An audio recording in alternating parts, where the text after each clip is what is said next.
everybody. Thank you very much, Helen. I know that many of you will know me, but not everybody perhaps. My name is John Hayward. I am one of the volunteers for English Heritage at Kenwood House. And for somewhat, I've been doing it for about 4 years now, but for some time I've been doing talks on this amazing Rembrandt self-portrait, which we are so privileged to be able to see as often as we like for no fees in Kenwood. And it got me more and more interested in this extraordinary man and his output of work over his 63 years of his life, or 50 of those years. And I did start doing talks, spotlight talks on this particular painting. And the more I got into it, the more I realized I really needed to know more about why he painted so many self-portraits and how many there were. There are actually about 80 self-portraits, 40 of which are painted. There are then 30 or 31 etchings and 7 or 8 drawings. So it's a very large number. I mean, by comparison, Van Gogh produced 38 self-portraits. Rembrandt's self-portraits are interesting because they cover the whole of his life as a painter. And obviously you can see the development of his technique and his technical skill, and also the changes in his appearance as the years tick past. The main question that people ask is why so many? Well, there are a number of reasons. The first one is it's an opportunity to study emotions or moods. And Rembrandt spent a lot of time putting faces in front of the mirror and then etching what he could see. So I'm going to show you some of his early etchings. This is one of the earliest, actually, of 1627. He's only 21 years old. He's still in Leiden. And it's relatively crude as etchings go. We can still see that it's clearly Rembrandt, but there's not much subtlety to the cross-hatching around the neck here. And it's quite a basic attempt. As the years went by, we discovered he became perhaps the most skilled etcher there has ever been. And so some of these early etchings show improvement in technical skill. Here he has his self-portrait with an angry expression, with unruly curly hair as usual, which seems almost to have morphed into the hairy coat that he is wearing. Again, it's technically more skilled than the one we saw before. Here he is gurning into the mirror. This is meant to be a smile. It's almost more a grimace, actually. Again, not tremendously sophisticated cross-hatching, but we can still quite clearly see it as Rembrandt. And this is a study, an etching that he has done, presumably for his own interest and enjoyment, and to develop his etching skill and his ability to depict emotion. At this stage, he's only 24, but he's beginning to do very well with his painting. This is the paint etched the same year, much more sophisticated, beautiful way that he has produced a sort of chiaroscuro effect here with the paper that has no etching marks that are printed here against the shadow under the jawline, and beautiful little white highlights in the eyes and the expressions. This is a famous etching, self-portrait wide-eyed, technically beautiful. You can see how much his technical skill has improved over only 3 or 4 years. A second reason for doing self-portraits was to incorporate yourself into a history of painting, which you've been commissioned to do, as a sort of little keepsake, as it were, or as von Sandrart said, who was one of Rembrandt's contemporaries and a friend of his, for the sake of remembrance. And my favorite example of this, because there's been a tradition of painters doing this for many, many years, is this painting by Caravaggio, which is in the National Gallery of Ireland in Dublin. It's worth the airfare to go and see. It really is sensational. Here you see Christ with a resigned expression on his face, with his hands clasped together, about to be kissed by Judas, who's grabbed him by the right shoulder, and be arrested at the same time by this soldier wearing contemporary 17th century Italian armor. And at the back, shedding a light on what's going on so that he can see, and also illuminating himself, is a self-portrait of Caravaggio, who at this stage was in his late 20s. A stunning painting. Go to Ireland and enjoy it. It's not that far. So here we see Rembrandt himself, his first attempt to put himself in as a self-portrait into a painting. He's only 19 at this point, 1625. You go to Lyon to see this painting. It's the stoning of St. Stephen. St. Stephen here praying to God and expecting to be dispatched by this man who is going to whack him on the head with a large stone. And behind, you see the detail of it, we think that this is Rembrandt himself, looking rather anguished.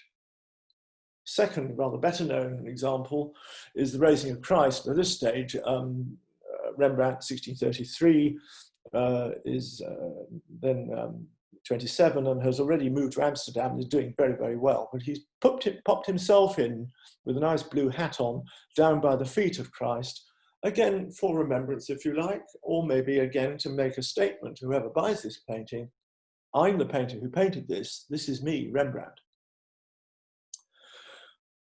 A third reason for self-portraits was an opportunity to do what is called a portrait historié, which is a self-portrait in a defined role, alternatively as a tronie. Now, a tronie is basically based on the French word trogne, which means mug, as in mugshot. So it's basically a face of somebody who is not identifiable, sometimes in a role or as a character, or simply in everyday life. And so here we see Rembrandt. I'll show you this painting again later, in a role as St. Paul. And St. Paul normally has a beard, actually. He's still got a slightly scruffy beard here, but he always has a sword and the manuscripts of the letters that he is writing to his disciples and friends in other parts of the early Christian world. 1661, much later painting. We'll have a look at it later. But here he is, a self-portrait in a role, defined role as St. Paul. And here, earlier, back to 1630 again, this is a tronie of himself as a beggar. Now we know that Rembrandt drew and did etchings of ordinary people around the street, very often people in real poverty, beggars, women squatting in the road, relieving themselves, or ordinary people in a market. Here he must have seen many beggars, this man with very threadbare shoes, based on people he's seen, but he's put his own face in, showing despair. And this is one of the interesting things about Rembrandt. As a young man, he is very interested not only in how to depict emotion, but the emotional states of people that he sees around him, whether they are rich people who've commissioned him to paint their portraits or ordinary people he's seen in the street. Other reasons for self-portraits: of course, the model costs nothing. If you didn't have anything else to do, you could always do a self-portrait because you were available to yourself, provided you had a decent mirror. And we know that Rembrandt possessed a large mirror, actually. And it was an opportunity, of course, to try out new techniques, as we've seen with etching, but new techniques when it came to oil painting as well. And lastly, a portrait of Rembrandt by Rembrandt could sell well. As far as we know, all his self-portraits were sold. We're not entirely certain what happened to the Kenwood self-portrait. There were, according to Simon Sharma, there were 13 canvases in the back of the studio when Rembrandt died. Maybe the Kenwood portrait was one of them. The truth is, we don't actually know where it went. But nevertheless, he could sell his self-portraits, and most of them were sold. So let's have a look at some of the painted self-portraits. This is the earliest one, 1628. He's 22 years old. He's established his studio in Leiden, probably with his friend Jan Lievens. And this is the first self-portrait. It's painted on panel. It's in the Rijksmuseum. It's quite small, but it's very vivid when you see it. Curiously, he's painted the whole of his left side of his face, our right as we look at it, in shadow. And the highlight coming in from the left highlights his left cheek and the complexity of the colours that he has blended there to show his skin tones, rather thicker pastel paint on the collar. Oh, I've gone forward by mistake, sorry. But the interesting thing is that the ground on this panel was originally a dark brown, and then he's overpainted it with a pale blue or grey, and then scratched his curls with the butt end of the brush. He's done the same here, where the ground colour is different, so it highlights the red hair. Always had curly red hair. Nobody, I think, had done this before, very few. This was an early innovation by Rembrandt. And of course, is one we see in the Kenwood self-portrait where he's done the same, showing him scratching his moustache. So innovation early on, and very unusually, self-portrait where he's not fully lit, except for an exquisite highlight on the nose. An amazing small painting for somebody aged 22. Here, just to show one of his drawings, pen and ink on grey wash on paper, self-portrait open-mouthed, because the next self-portrait painted one I'm going to show you is very similar to this. Again, open-mouthed, self-portrait with a gorget or gorget, which is this armoured sort of neck plate, which was often worn as part of fancy dress. And in fact, you'll now see that Rembrandt seldom at this stage in his life painted himself in his contemporary clothes. He is usually dressed up in some way or another. And in a way, you could argue that he's painting himself as a tronie. There's another very similar painting to this that's in The Hague, apparently, and that's now thought to be the copy rather than the original. This is the original. Beautiful complexity of painting of the skin, but he has, as he did in his early style, he has blended the paint so that it's quite smooth, not much impasto. And a highlight, of course, on the metalwork around his neck here, his mouth slightly open, and wonderful colour tinting in his right eye, our left, as we look at it. And people refer to his self-portraits as having monumentality. Not a word I would have otherwise used. I'm not used to talking about monumentality of paintings, which is a very good description of some of these paintings. And this painting has monumentality. It really is an arresting image. 1629, he's still only 23. Here, a little bit later, around the time he was showing those etchings that I showed you, painted on copper, small painting in Stockholm, not in the greatest of condition. But here's the first self-portrait by Rembrandt where he has showed himself frowning or looking uncertain, and that's a slightly wistful experience, not straight on, as it were, in conversation. So again, depicting a different, more secret emotional state. Moving forward, 1631, hardly a year goes by without a self-portrait at this point. Self-portrait with berry and gold chain, there are a number of them. 1631, it's the year he moved to Amsterdam. You can see this painting in Liverpool, actually, in the Walker Art Gallery. Worth trying to find it, I think. Again, is not in the greatest of condition, but it's quite arresting with his gaze straight at us. And he's put himself in rather prosperous attire, nice velvet cap and a gold chain. Traditionally, famous painters, such as Van Dyck, for example, painted themselves with a gold chain, having been given a gold chain as a sort of badge of office by a king.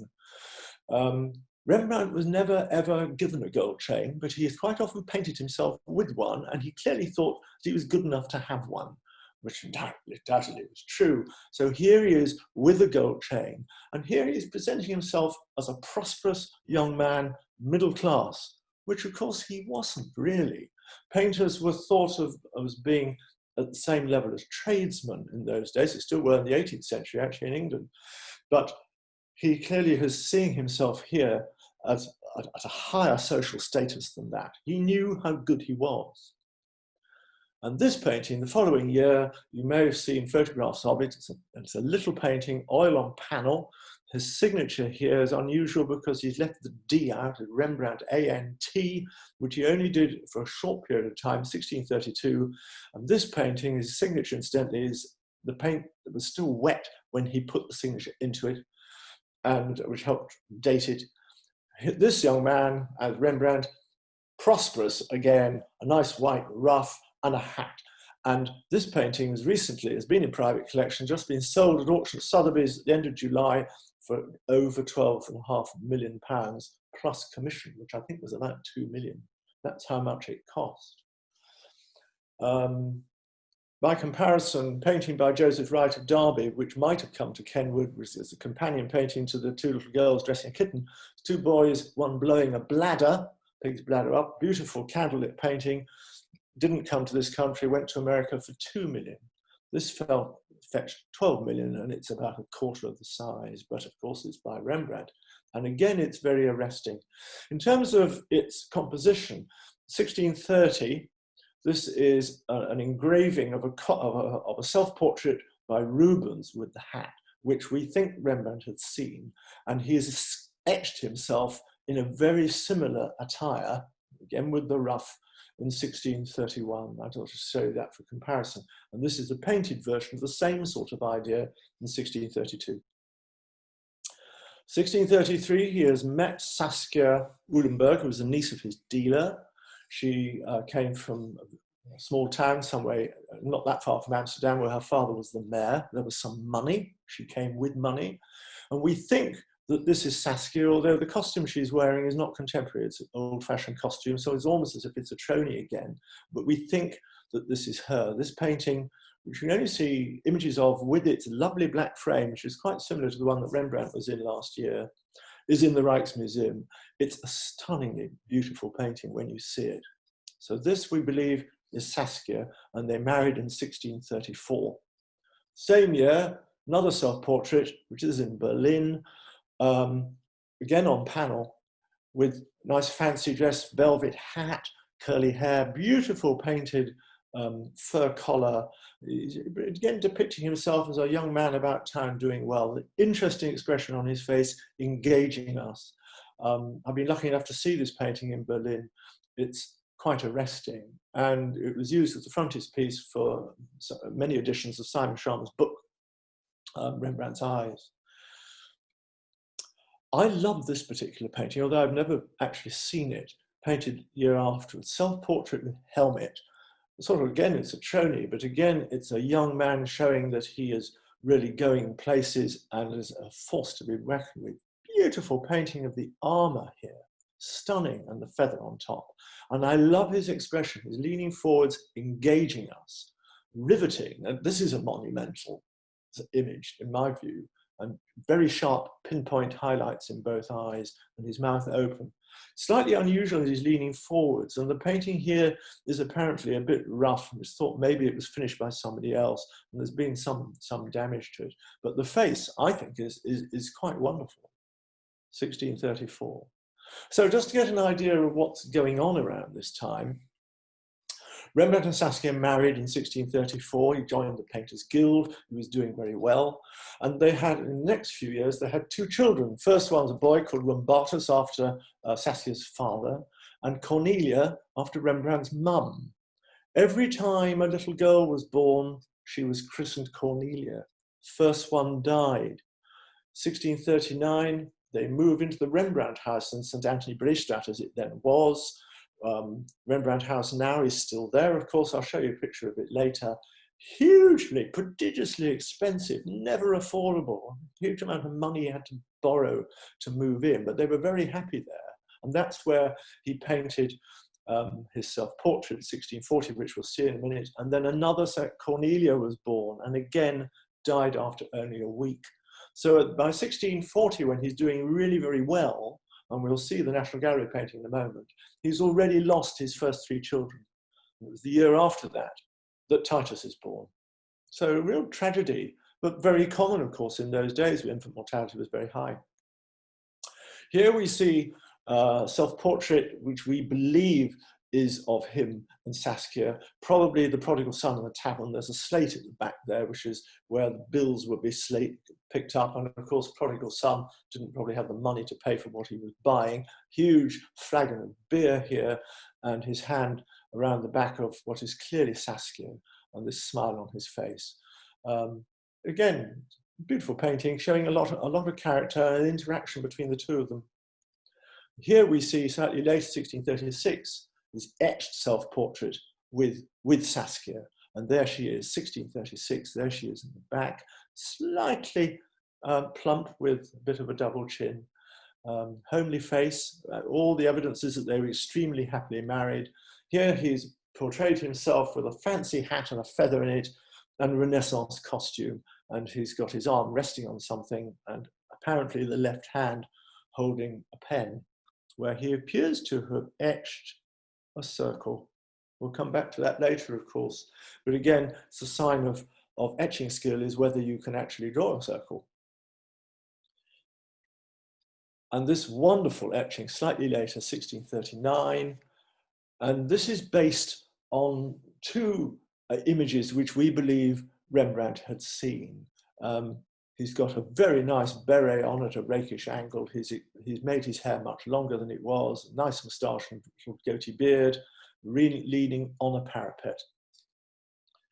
Very much derived from this painting by Titian, which is in the National Gallery, of a man looking rather askance at us. I always wonder really, would you buy double glazing from him? I'm not so sure.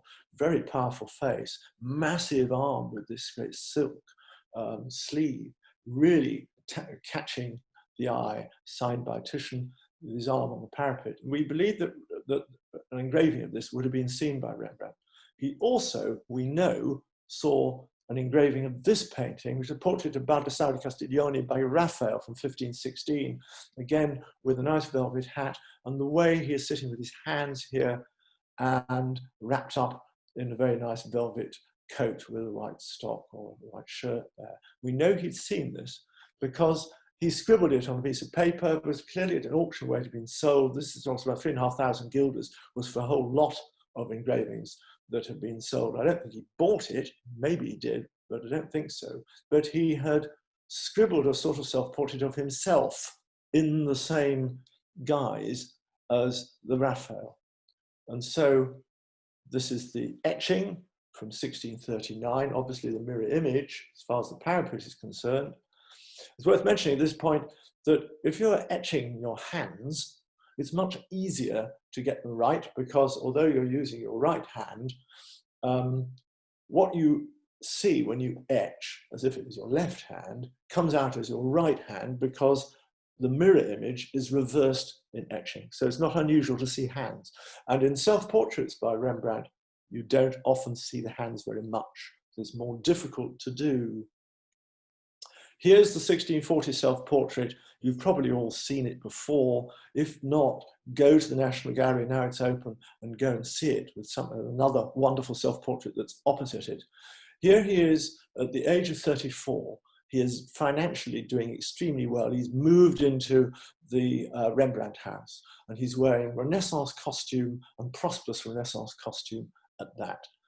I've always thought the right hand looked a little bizarre, but maybe that's why. Slightly sad face, but I think he looks as if he's doing well. And if you went to Dulwich for the Rembrandt and Light exhibition, you'd have seen this painting, which is in the Royal Collection, which is from only 2 years later. It's not in such a good state, and this hand may have been painted, we think, by somebody else. But again, it's the same sort of appearance, nice velvet hat. And you may wonder, what was Rembrandt like at painting hands? Perhaps he wasn't very good at it. Well, of course, he was sensationally good at it. And so I'll just show you this, the portrait of Margaretta de Geer, otherwise Joseph Tripp's wife. Joseph Tripp was a very wealthy industrialist. And there's a portrait of his also in the National Gallery, very next to this painting, where she's wearing widow's peak, because he's just died, actually. But look at the hands. It's worth going to the National Gallery just to see these hands. She's in her 80s, a fierce battle axe of a woman. Look at the painting of the Ruff, stunning. Wonderful hands. He could paint hands, there's no doubt. But he didn't like doing them so much in self-portraits. And then in 1642, bombshell, death of Saskia. She'd been unwell for a while. There are drawings of Saskia actually on her bed. In her bed, she probably died of tuberculosis, and she was only 29. There's one more self-portrait shortly after that, 1645. Again, it's not in the greatest state. It's got rather worn, and you can see there's an early placing of an extra ear here, maybe from a previous painting that's been overpainted, or maybe he's changed his mind. He does look sad, I have to say, in this particular painting, which is in Karlsruhe. And then from 1645, there are no more self-portraits for 7 years. There's an etching, 1648. Again, I think he looks pretty sad in this, actually, to be honest. Various states of this, the expression doesn't change. This is one of the latest states where he's actually put a bit of a scenery outside, and he's put his own signature there on what's obviously a blind, 1648, at his etching plate. Wearing a hat and very ordinary clothes. And from this time onwards, all the self-portraits of Rembrandt that we see, bar one exception, are in ordinary clothes, not dressed up in fancy costume showing his status. Here's a drawing from 1650, wearing a rather square hat, wearing this brown overall tied with a belt at the waist. So what else was going on at this time in his life? Well, between 1647 and 1649, he was having a relationship with, actually probably before 1647, with Gertje Dierks, who was the nurse coming in to look after Titus, and baby Titus, when Saskia died, was only 9 months old. That relationship, as we know, went horribly wrong, possibly because the new housekeeper, Hendrika Stoffels, had arrived on the scene, and he fell in love with her. Gertje Dierks sued Rembrandt for breach of promise. She apparently pawned some of Saskia's jewellery, which obviously infuriated Rembrandt. And the family, with Rembrandt's encouragement, I think, had her committed to a house of correction. So not a good time in Rembrandt's life. And then in 1654, Cornelia, the third little child, was born. Hendrika gave him a child who survived. And of course, the girl, Cornelia again, after Rembrandt's mum. But that year, Hendrika was held up before the Calvinist church and banned from going to Holy Communion for whoredom, living like a whore with Rembrandt the painter. Rembrandt, meanwhile, had to pay a regular payment of money to Gertje Dierks. So this was all a tremendous mess. But I think he was very happy with Hendrika. And this is his portrait of Hendrika, sometime between 1654 and 56. It's in the National Gallery. It's worth the visit. I think it's stunning. Very little detail for the hands. We don't need any. She's wearing this white stole. There's this red colour furniture in front of her, which is a different palette from what we've been normally used to seeing Rembrandt self-portraits. There's a lot of sepia and ochre, but here we have some red and this very delicate, sensitively painted face. And this is quite an erotic painting, very sensitive, personal painting, I believe. And I think it's quite exquisite. And it's in the National Gallery, hanging next to Rembrandt's last self-portrait, which we'll see in a moment. So this is Hendrika, and probably Hendrika again. This is in the National Gallery, and it went off to Dulwich, the Rembrandt in Light exhibition there, before the burglars stopped it. Woman bathing in a stream. We think this is Hendrika. This is the year that Cornelia was born, and there she is getting into the stream. Again, very intimate painting, and again, quite erotic, I believe. And in Dulwich, they'd, because of the way that there was so much about lighting, it was in the last room, which was lit as if it was a candlelit bedroom. And there, this painting really comes to life, and you see its intimacy and its sensitivity. So this is Hendrika as a force for good in Rembrandt's life. And here's the next self-portrait, after 1645, painted self-portrait, 1652, it's in Vienna.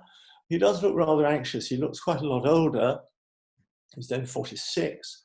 And this is the brown overall with the tie at the waist that we saw in the drawing, which I've just shown a little inset of here. Painting, when you look at photographs of it, doesn't look anything special. I was lucky enough to go to Vienna in January before the world went mad and saw it there. It is a beautiful painting, quite broad brushstrokes, because he's developing his later method of more scumbling with dry brush and more impressionistic type of approach to painting and background and detail, and a lot of complexity, painting wet in his face. It is a stunning painting when you actually see it. And also in Vienna is this little one, which people may have seen. It's quite small, actually. It's on panel, which has had some cracking, unfortunately, over the years. He looks so anxious. This is almost a study of anxiety, just as previously we had studies of wide-eyed, open-mouthed, or leering at the mirror. Here he looks very anxious. And actually he has very good reasons to be anxious, because although he's happy with Hendrika, he's going bankrupt. So 1656, the following year, the Rembrandt house, which is here on the right, I couldn't get a decent picture of it in its own, but here it is. And you look at its scale, it was massive. And here is Rembrandt's studio with the north-facing windows with wonderful diffuse light. And here is where he would have ground up all his pigments with linseed oil to make his paints. 1656, he had to go to the state bankruptcy court, basically, and get an order of cessio bonorum, which meant that they could begin to sell his possessions in order to pay off his creditors. And this took a period of 2 years.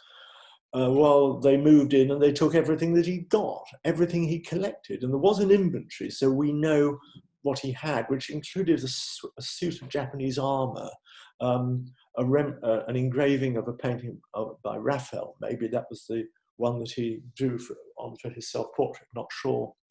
And in 1658, the house was eventually sold, and the family moved to 184 Rosengracht, which doesn't exist anymore, but the Rosengracht is in the Jordan district, which wasn't quite so posh in those days, and now it's a very nice place to stay. It's where I usually try and choose a hotel for going to Amsterdam, and it's not cheap, but it's a slightly different area, larger Jewish community, and a lot of artisans, and that's where Rembrandt moved to.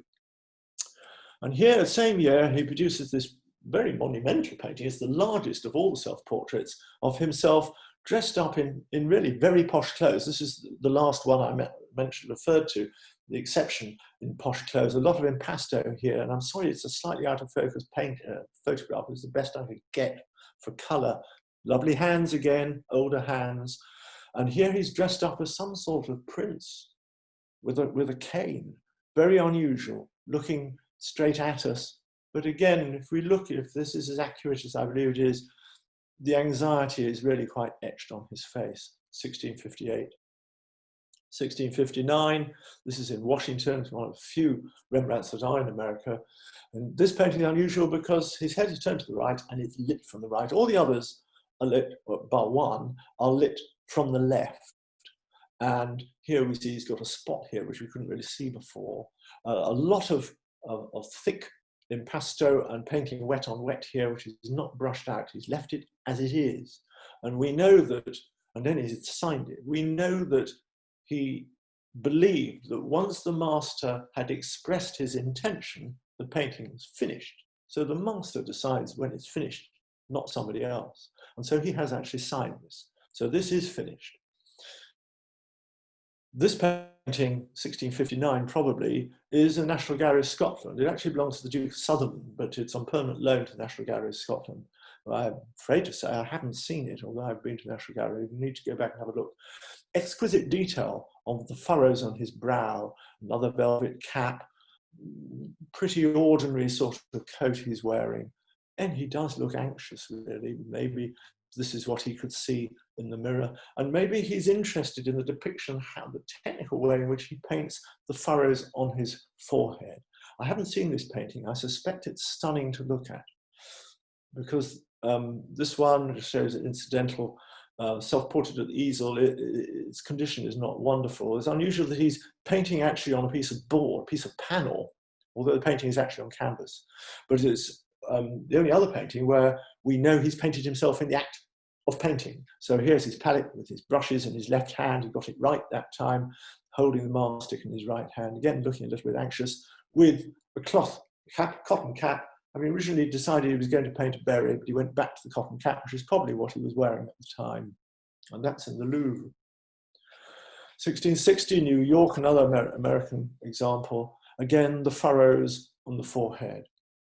And at this stage, in order to get some sense of the money, because Rembrandt was utterly hopeless with money, Hendrickje and Titus took financial control, set up a shop round the corner, were selling his work and any other work that they could deal in, and giving him pocket money so that only they could give him money. And this may have been a tax dodge, but it also meant that the greatest ever painter of portraits, and perhaps the greatest painter of anything in the 17th century, or maybe ever, is living on pocket money at the age of 54. And here we again see him in 1661, I showed you this before, as the Apostle Paul. It's in the Rijksmuseum, and I went to the Rijksmuseum last year and they had all the Rembrandts. Everything that they own was on display, all the etchings, all the states of the etchings. And there are about 17 paintings of various sorts, including this self-portrait, where it's really quite complex how he's painted and blended the colours into the turban he's wearing. And again, the furrowed eyebrows looking up at us. And it doesn't look much in the photograph. It is a wonderful painting to look at it. I was transfixed by it, as is often the way. I think you have to see these paintings to appreciate how beautiful they are. 1663, death of Hendrickje, possibly of plague, another body blow. Titus is now a young man in his 20s. He's out there dealing for his dad and trying to bring in some money. Hendrika has died. Little Cornelia is then about 8 or 9. And then 2 years later, roughly, we have our painting, Kenwood. I'm not going to describe it in any detail, so I can see the time is moving on. I'm sort of about 35 minutes. But I would just like to mention the circles. Of course, we don't know what circles represent, and it may be that they are representation of perfection. And I recently saw a paper which shows an etched painting by Rembrandt of a man who was a calligrapher, and had shown, as an example of his calligraphy, a perfect circle on a piece of paper by the man's hand. And maybe that's what this is about, but otherwise we don't really know. The other thing to get rid of, is it finished or is it not? Well, I always say to people in the public when I'm doing a spotlight talk, well, if Rembrandt suddenly came back to life with all his paints and brushes and said to us, what would you like me to do? What would you want him to do? And nobody has yet come back with an answer to that one. I think I'd like him to sign it, actually, just to nail this issue. But otherwise, truthfully, there's nothing that needs to be done. It has all the monumentality and fixed, transfixed by his face. I'm always drawn to looking at his right eye. As a doctor, I'm used to crossing right and left over. This is his right eye, sometimes referred to as his left eye. His right, our left. There is no highlight in it. I'm sure that's deliberate. It draws us in to actually looking at what this man is like and what he is feeling. And the extraordinary thing is the stoicism and the determination to keep going despite all these disasters. 1 dead wife, 3 dead children, nasty court case, and then the death of Hendrika. He's still going. This is the year that he painted oh dear, it's in the Rijksmuseum. It's Rebecca and Isaac, the married couple. His great masterpiece, using a palette knife. Wonderful painting, the Jewish bride. And then 1668, death of Titus. What a blow. Died of an illness in about 2 days, possibly plague, we don't know. He was actually in Leiden at the time, leaving his wife, who'd just become pregnant, although he never knew. I don't think Rembrandt ever got over that. We know he went to the christening of his little baby granddaughter, who was called Titia, about 8.5 months later. He was present there as a witness. But in 1669, there are 3 self-portraits. One's in a bad condition, I won't show it. But this is the one that's in the National Gallery, next to Hendrika. And just compare this with the Kenwood painting. There's Kenwood, 1665. 4 years later, he looks so ill. The skin is unhealthy, he's got spots, nose a bit more bulbous, perhaps he's been drinking, very rheumy-eyed, he looks desperately sad and sick. It's transfixing painting. I actually find it difficult to look at for a long time. Since 1669, and this is the last one of all, which is in the Morris House in The Hague, again looking very, very sad, but with no loss of his skills. And so he dies in October, 4th of October, 1669. Little Cornelia was then about 14 or 15. She survived. And shortly afterwards, despite the fact she was really very young, she married an older man who had some money. It's not surprising that she'd want some financial security. Married to him, we think they were happy, and she moved to the East Indies, to Jakarta as it is now, where she had a son. And she called him Rembrandt, which I think nicely completes the loop. So here we have Rembrandt van Rijn, the greatest painter of self-portraits ever, wonderful depictor of character and personality, as he's shown himself here as a young man, and here absolutely in his pomp in 1665. And that completes my presentation. I do hope you've enjoyed it. There are a lot of sources involved. I've listed them all there. So there we are. Self-portraits throughout Rembrandt's lifetime, a lifetime in self-portraits.